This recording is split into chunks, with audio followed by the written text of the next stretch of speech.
What if the man who kissed you goodnight was slowly erasing your memory? What if the pill he called medicine was actually poison? Zainab Bello, a billionaire heiress in Lagos, trusted her fiancé with her life. But one night, she refused to swallow. And what she discovered next would shatter everything she believed about love. This is Elmarum Stories, where African folktales meet real-life lessons that will change how you see the world. If you're new here, hit that subscribe button right now and help us reach 1,000 subscribers. Your support keeps these stories alive. Now, let's begin. Zainab Bello stood at the floor-to-ceiling window of her Ikoyi mansion, watching the Lagos skyline glow against the night. At 32, she had built an empire her late father would have been proud of. Oil refineries, real estate developments across West Africa, a name that commanded respect in boardrooms filled with men twice her age. But tonight, none of that mattered. Her head throbbed. Her vision blurred at the edges. She pressed her fingers against her temples, trying to remember what she had discussed in this morning's meeting. The details slipped away like water through her hands. Behind her, footsteps approached. Soft. Familiar. Colonel Adeyemi entered the bedroom carrying a glass of water and a small white pill in his palm. His smile was warm, the kind that had made her fall in love 3 years ago. He wore an expensive kaftan, his wrist adorned with the gold watch she had gifted him on their engagement day. "Your migraine medicine, my love," he said gently, placing the glass on the nightstand. "You need to rest.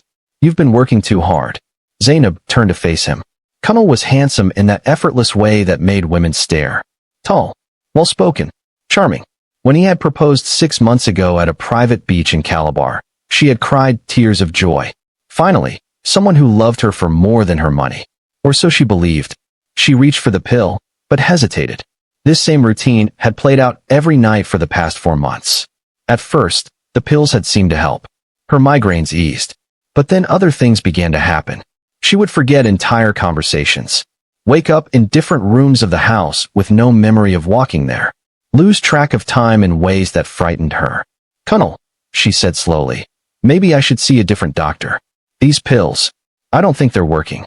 His expression remained calm, but something flickered in his eyes. Something she couldn't quite name. "Darling, we've talked about this," he replied, his voice patient but firm. "Dr. Okonkwo is the best neurologist in Lagos. You're just stressed. Running a billionaire empire would exhaust anyone." He pressed the pill into her hand. "Trust me. Trust him." She had trusted him with everything. Her heart, her home, her future. She swallowed the pill. Within minutes, the familiar fog began to descend. Her thoughts grew heavy, her limbs relaxed against her will. Colonel helped her into bed, kissing her forehead before dimming the lights. "Sleep well, my queen," he whispered. But as consciousness faded, Zainab felt a whisper of doubt curling in her chest like smoke. The next morning, she woke disoriented. Sunlight streamed through the curtains, but she had no memory of the previous evening after taking the pill. Her phone showed several missed calls from her business partner, Hadiza. When she called back, Hadiza sounded worried. "Zainab, are you alright? You called me last night at 2 a.m., crying about something. You kept saying Colonel was hiding something, but when I tried to ask what, you just stopped responding." Zainab's blood ran cold. She had no memory of that call. None at all. I don't remember calling you," she admitted, her voice barely a whisper. Hadiza was silent for a moment. "See, that's the 3rd time this month. Maybe you should see someone. A different doctor." After hanging up, Zainab sat on the edge of her bed, trying to piece together fragments of lost time. How many conversations had she forgotten? How many moments had vanished into the fog? That evening, Colonel's mother arrived for dinner. Alhaja Mareo Adeyemi swept into the dining room like a queen inspecting her territory. She was a formidable woman, draped in expensive ankara and gold jewelry that clinked with every movement. Her eyes were sharp, always watching, always judging. "Zainab, my dear," Alhaja Mareo said, her tone dripping with false sweetness. "Colonel tells me you've been having episodes again. Forgetting things. Getting confused." Zainab stiffened. "I've just been tired, Ma." "Tired?" The older woman's laugh was sharp, or perhaps overwhelmed. "You know, powerful women often struggle to balance everything.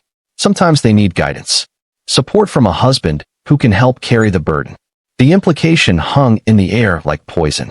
Colonel squeezed Zainab's hand under the table, his grip just a little too tight. After dinner, Zainab excused herself early, claiming exhaustion.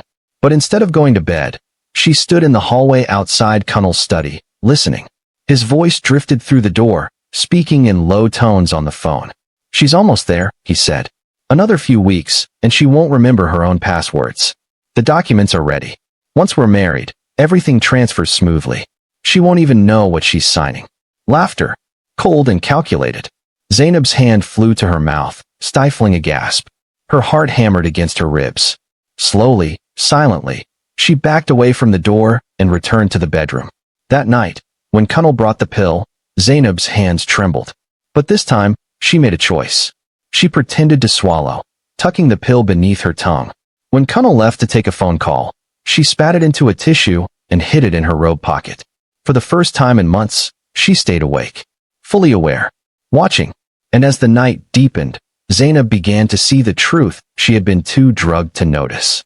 The cameras in corners she had never approved. The way Kunal's mother had keys to every room. The documents on his desk that bore her signature, though she had no memory of signing them. She was not losing her mind. She was being erased. The following morning, Zainab woke with a clarity she had not felt in months. Her mind was sharp, her memories intact.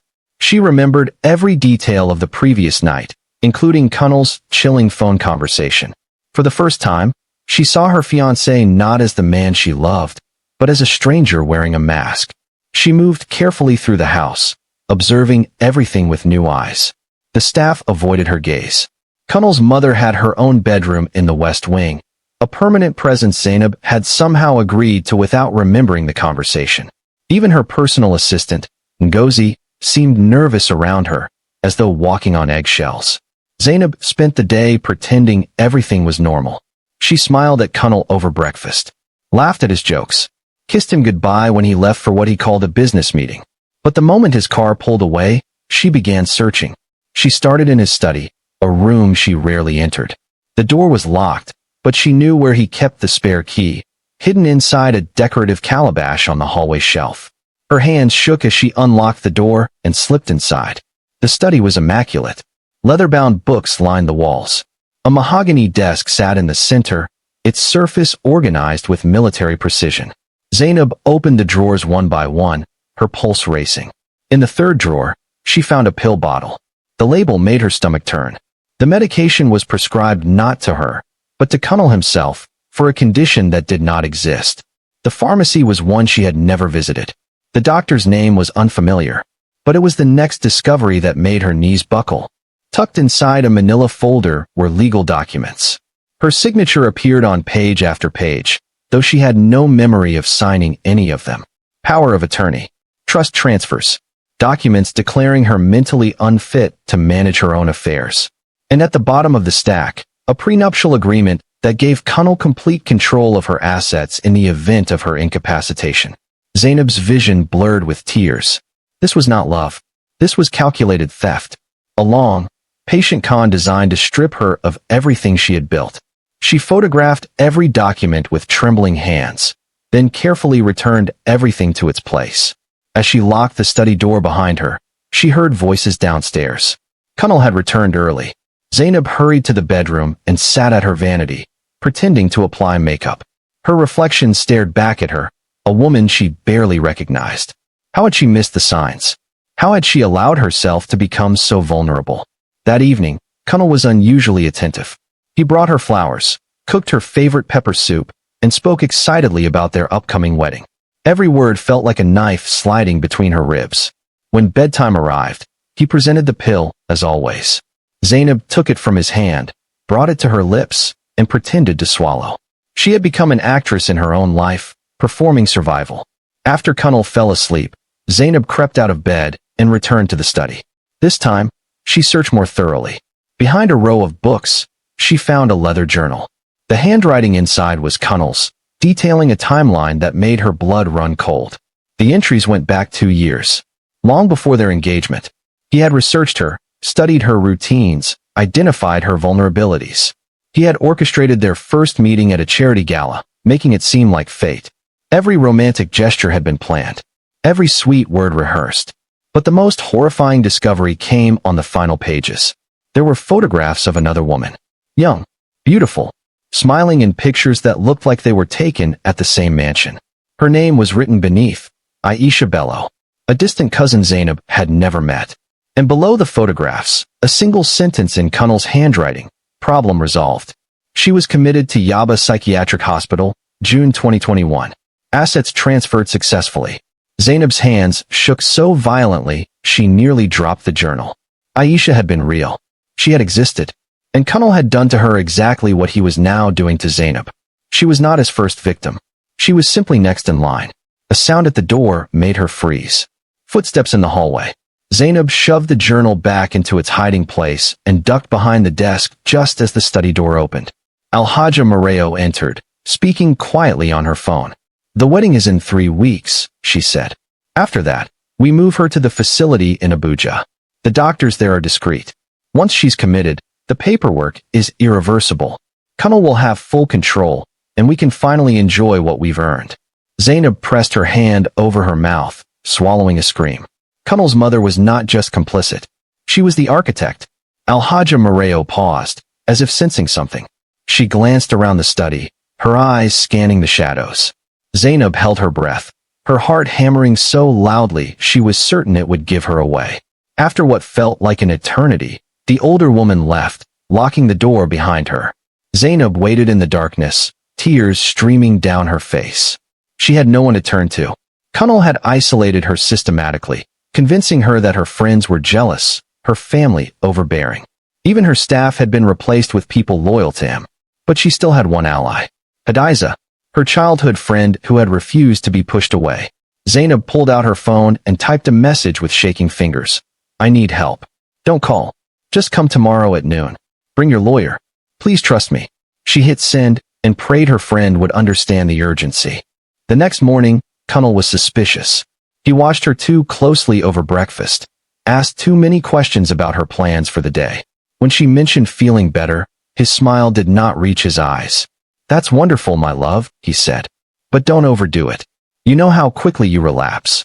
The word relapse sent chills down her spine. He was already building the narrative, already preparing the world to believe she was unstable. At noon, Hadiza arrived with a tall, sharp-eyed woman named Barrister Okonkwo. Zainab led them to the guest house at the far end of the compound, away from the main mansion and its hidden cameras. She told them everything, showed them the photographs of the documents, played recordings she had secretly made of Kunal's phone conversations. Hadiza wept. The lawyer's expression grew darker with every revelation. This is criminal, Barrister Okonkwo said quietly. Fraud, coercion, medical abuse. And if what you say about this Aisha woman is true, he may be guilty of far worse. What do I do? Zainab whispered. He's planning to have me committed. Once I'm in that facility, I'll never get out. The lawyer leaned forward, her eyes fierce. Then we strike first. Tomorrow morning, we go to the police. We bring evidence. And we make sure Kunal Adeyemi never does this to another woman again. But as they finalized the plan, Zainab's phone buzzed. A message from Kunal. Where are you, my love? Mother is here. We need to talk about the wedding arrangements. Come home now. The walls were closing in. Zainab stared at the message, her stomach twisting. She knew returning to the mansion meant walking back into the trap. But if she refused, Kunal would know she was onto him. She needed more time. I have to go back, she said, her voice barely steady. If I don't, he'll suspect something. Hadiza grabbed her hand. Z, you can't. Stay with me tonight. We'll go to the police first thing in the morning. But Barrister Okonkwo shook her head. If she disappears now, he'll move faster. He might destroy evidence or disappear himself. Zainab needs to act normal for one more night. She turned to Zainab. Can you do that? Can you pretend for one more evening? Zainab thought of Aisha, the woman whose smile had been captured in photographs before she vanished into a psychiatric hospital. She thought of all the other women who might come after her if Kunal was not stopped. Yes, she whispered. I can do it. She returned to the mansion as the sun began to set. Kunal was waiting in the living room with his mother. Both wore expressions that made Zainab's skin crawl, smiles that did not reach their eyes. There you are, Kunal said, rising to embrace her. His arms felt like a cage. We were worried. Where have you been? I went for a drive, Zainab lied smoothly. I needed fresh air. I've been feeling so much better lately. Dinner was excruciating. Kunal spoke about honeymoon destinations, about the life they would build together. His mother discussed grandchildren, legacy, the importance of family control over business empires. Every word felt like a noose tightening around Zainab's neck. When Kunal brought the pill that night, Zainab's hands trembled. But she had practiced this deception enough times now. She brought it to her lips, tilted her head back, and pretended to swallow with a sip of water. Kunal watched her carefully. Too carefully. "Open your mouth," he said suddenly. Zainab's heart stopped. "What? Your mouth? Open it." His voice had lost its warmth. "I want to make sure you actually took it." Fear paralyzed her for a moment, but she forced herself to remain calm. She had already tucked the pill beneath her tongue, a trick she had perfected over the past few days. Slowly, she opened her mouth, lifting her tongue just enough to show emptiness while keeping the pill hidden. Kunal studied her for a long moment, then smiled. "Good girl. I just want to make sure you're taking care of yourself." The moment he left the room, Zainab spat the pill into the toilet and flushed it away. Her entire body shook with adrenaline. He was becoming suspicious. Time was running out. She lay in bed, pretending to sleep, listening to the sounds of the house. Footsteps moved through the hallways. Voices murmured behind closed doors. At one point, she heard Kunal speaking urgently on the phone in his study. "She's acting different," he said. "More alert. I think she might be skipping doses. No, we can't wait 3 weeks. We need to move the timeline up. Tomorrow night, we take her to the facility. Have the doctors ready. Tomorrow night." They were planning to take her tomorrow night. Zainab's mind raced. She could not wait until morning to go to the police. By morning, she might already be locked away, drugged into compliance, erased from her own life, just like Aisha. She waited until the house fell silent, then crept out of bed.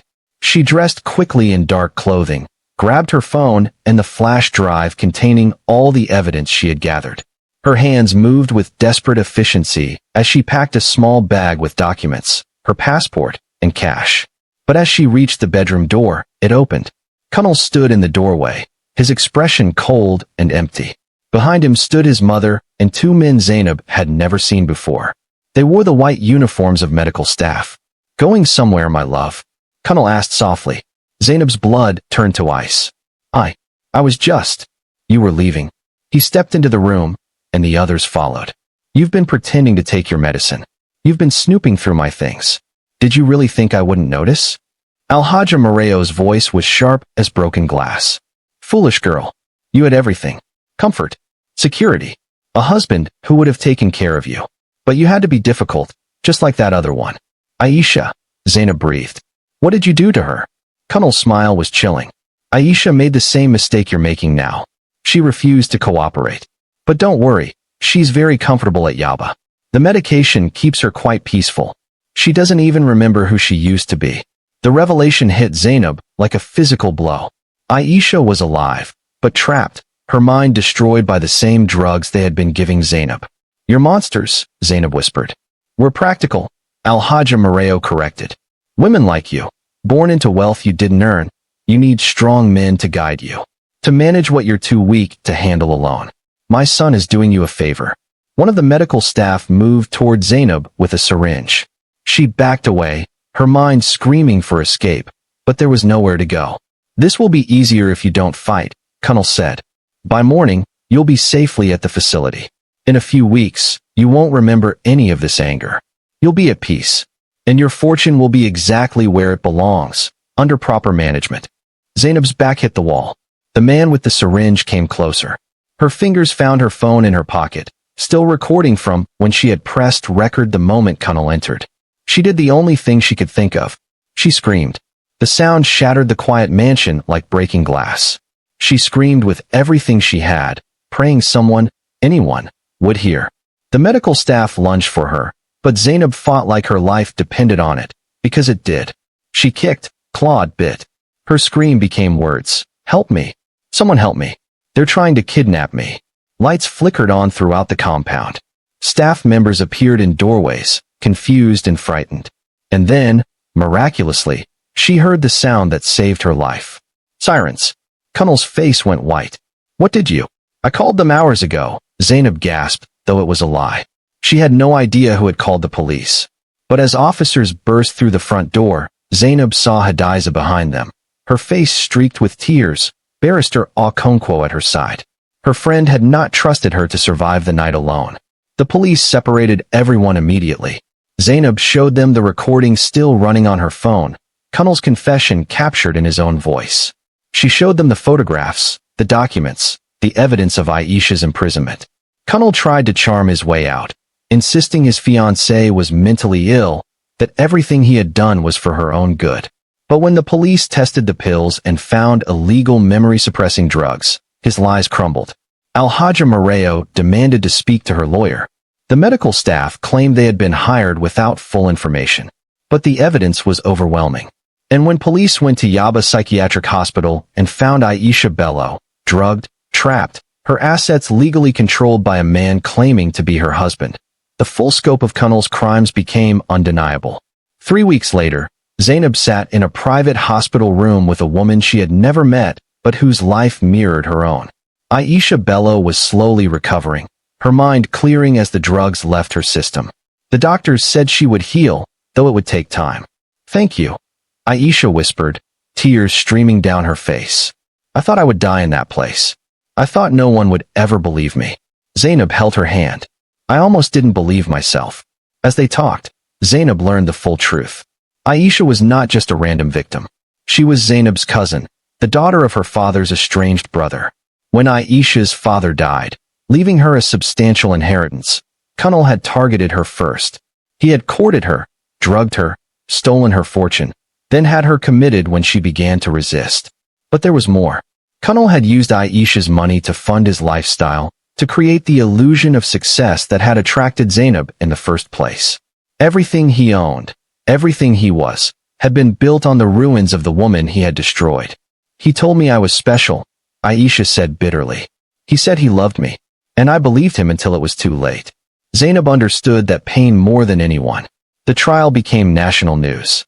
Kunal Adeyemi and his mother were charged with fraud, kidnapping, drugging, false imprisonment, and conspiracy. The evidence was so overwhelming that even their expensive lawyers could not save them. In court, Kunal showed no remorse. He genuinely believed he had done nothing wrong, that managing women's fortunes without their consent was his right, even his duty. The judge sentenced him to 25 years in prison. Alhaja Moreo received 15. Zainab reclaimed everything they had stolen, her companies, her properties, her dignity. She helped Aisha do the same. Together, they established a foundation to help women recognize coercive control and financial abuse before it was too late. Today, Zainab stands at the same floor-to-ceiling window in her Ikoyi mansion, but everything has changed. Her mind is clear.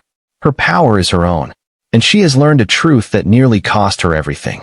The most dangerous poison is not always in a pill.